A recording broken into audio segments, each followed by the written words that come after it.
کہ جن کے اوپر ظلم کے پہاڑ ڈھا دیے گئے۔ پہلی رسول اسلام کی بیٹی جناب فاطمہ ہیں کہ جو مسلمانوں سے اپنا حق مانگتی رہ گئیں، لیکن مسلمانوں نے ان کو حق نہیں دیا۔ دوسری بیٹی مولا کائنات کی جناب زینب ہیں جو کربلا سے کوفہ اور کوفے سے شام تک چادر مانگتی رہیں، لیکن مسلمانوں نے چادر نہیں دیا۔ تیسری مظلومہ بیٹی امام حسین کی جناب سکینہ ہیں جو کربلا سے کوفہ اور کوفے سے شام تک پانی مانگتی رہیں، لیکن مسلمانوں نے پانی نہیں دیا۔ عزیزان محترم، اسی شہزادی کے یاد میں آج ہم یہ پروگرام برپا کر رہے ہیں۔ عزیزو، کائنات کی وہ مظلومہ بی بی ہے کہ جس کی عمر 4 سال ہے لیکن کمر خمیدہ ہے، کمر جھک گئی ہے، بال سفید ہو گئے ہیں۔ باپ اور بیٹی میں اتنی محبت تھی، جتنی محبت باپ بیٹی سے کیا کرتا تھا، ظالموں نے اتنا ہی بدلہ لیا اور اتنا ہی زیادہ اس بچی پہ ظلم کیا۔ محبت کی داستان تو یہ ہے کہ جب دسترخوان بچھتا تھا، باپ بیٹی ساتھ بیٹھتی تھی، ایک لقمہ باپ اٹھا کے بیٹی کے منہ میں رکھتا تھا، دوسرا لقمہ بیٹی اٹھا کے باپ کے منہ میں رکھتی تھی۔ عزیزوں، جناب اسی لیے امام حسین صرف واجب نماز مسجد میں پڑھا کرتے تھے، مستحب نماز مسجد میں نہیں پڑھتے تھے، اس لیے کہ 4 سالہ بچی 2 مصلہ بچھا کے گھر میں اپنے بابا کا انتظار کیا کرتی تھی کہ بابا آئے گا، میرے ساتھ نماز پڑھے گا۔ اس لیے واجب نماز مسجد میں ادا کرتے تھے مولا، مستحب نماز سکینہ کے ساتھ آ کے پڑھا کرتے تھے۔ ہاں عزیزوں، شام غریبہ میں بھی سکینہ 2 مصلے بچھا کے اپنے بابا کا انتظار کر رہی تھی۔ زینب نے جب یہ منظر دیکھا، کہا بیٹی یہ 2 مصلے کیوں بچھا رکھے ہیں؟ کہا پھپھی اماں، میرا بابا آئے گا اور میرے ساتھ بیٹھ کے نماز پڑھے گا۔ زینب نے تڑپ کہا ہے میرے لال، تیرا بابا بھی اس دنیا سے رخصت ہو گیا۔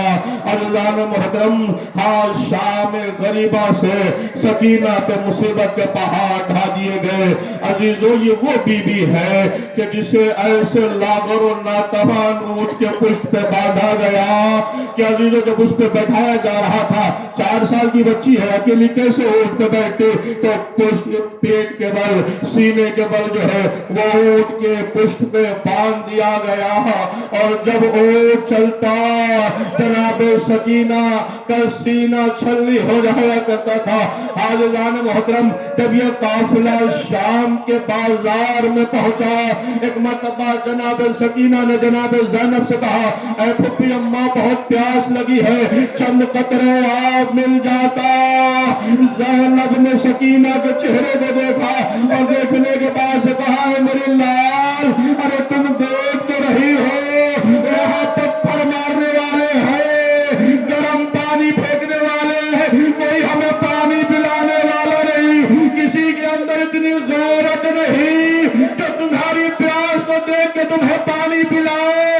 عزیزوں، ابھی یہ بات ہو ہی رہی تھی، ایک خاتون اٹھی، ارے دوڑتی ہوئی گھر میں گئی، ایک کوزہ آب لیا اور ایک مرتبہ سکینہ کے قریب آ گئی، اور آنے کے بعد کہتی ہے، بی بی میں نے آپ کی بات سن لی، یہ بچی بہت پیاسی لگتی ہے، لو میں پانی لے کے آئی ہوں۔ ایک مرتبہ جناب زینب نے اس پانی کے کوزے کو لیا، ایک مرتبہ سکینہ کے حوالے کرنا چاہتی تھی، ایک مرتبہ جناب زینب نے اس سے پوچھا، یہ بتا کہ اتنے بڑے مجمع میں کسی کو ہماری پیاس کا خیال نہیں آیا، تو آخر پانی کا کوزہ کیوں لے کے آئی ہے؟ ایک مرتبہ طرف پہ کہتی ہے، ارے میں نے سنا ہے کہ یتیموں کی اور قیدیوں کی دعائیں بہت جلدی قبول ہوتی ہیں، اللہ قیدیوں کی دعائیں قبول رد نہیں کرتا، اور میں نے اتنی چھوٹی بچی آج تک قیدی نہیں دیکھی ہے،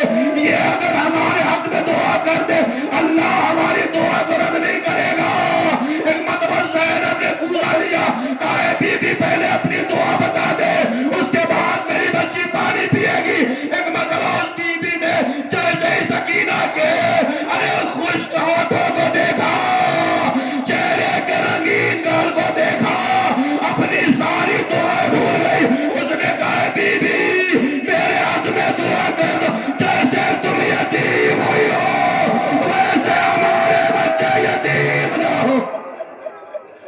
سے تم یتیم ہوئی ہو، ہمارے بچے یتیم نہ ہو۔ ایک مرتبہ سکینہ نے جلے ہوئے کرتے کا دامن اٹھایا، اے پروردگارا، جیسے میں یتیم ہوئی ہوں اس کے بچے یتیم نہ ہو۔ بی بی نے کہا تمہارا دوسرا سوال کیا ہے؟ کہا میرا دوسرا سوال یہ ہے، اے بی بی دعا کر دو مجھے مدینے جانا نصیب ہو۔ زینب نے کہا خاتون مجھے بتاؤ گی ارے مدینے کیوں جانا چاہتی ہو؟ کیا آپ کو نہیں پتا مدینے میں میرا آقا حسین رہتا ہے، مدینے میں میرا آقا عباس رہتا ہے، مدینے میں میری پردے والی بی بی رہتی ہے۔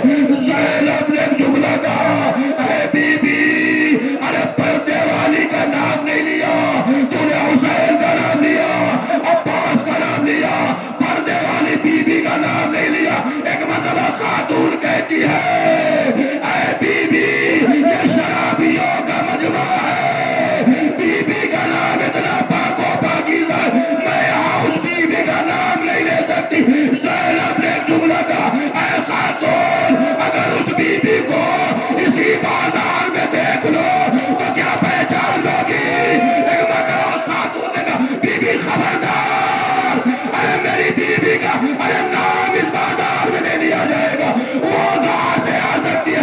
زینب نے چہرہ اٹھایا، ارے بالوں کو ہٹائے، اے ام حبیبہ۔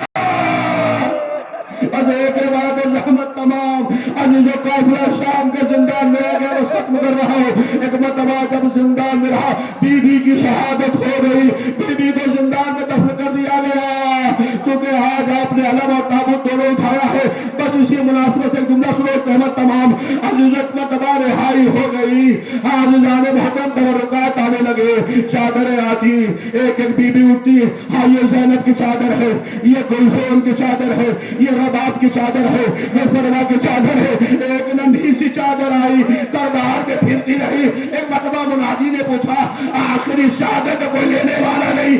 آواز آئی ارے یہ سکینہ کی چادر ہے، وہ یہ بچی زندان میں سو رہی ہے۔ عزیز و تبرکات ہو رہا ہے، ارے دو ننھے ننھے گوشوارے آئے، ایک مرتبہ گوشوارے بھی ایسے ہی دربار میں پھرتے رہے، آواز آئی کوئی اس کا لینے والا نہیں، ارے پھر آواز آئی یہ اسی بچی کے گوشوارے ہیں جو اس زندان میں سو گئی۔ بس آخری جملہ سنو، ایک ایک سر آتا رہا، بیویاں اٹھ کے سر کو لیتی رہی، اور وہ محمد کا سر آیا، ارے کسی بیوی نے لیا، قاسم کا سر آیا، ام فروا نے لیا، اکبر کا سر آیا، ام لیلا نے لیا، عزیزہ دربار میں سناٹا چھا گیا۔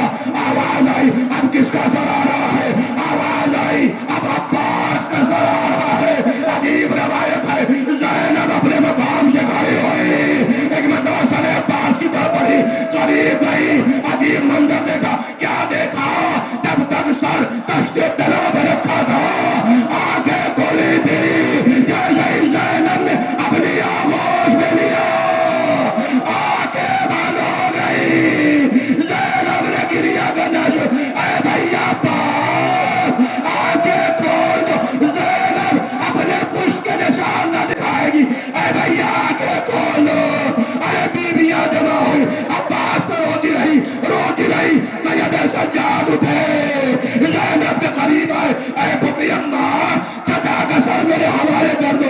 بیویوں کو لگا شاید سید سجاد روئیں گے، گریہ کریں گے، عجیب منظر دیکھا گیا، سر عباس لیا، زندان کے کونے میں گئے، ارے قبر سکینہ پہ سر عباس رکھ دیا، آواز اے بہن سکینہ، چچا کا بڑا انتظار تھا، لو چچا کا سر آ گیا۔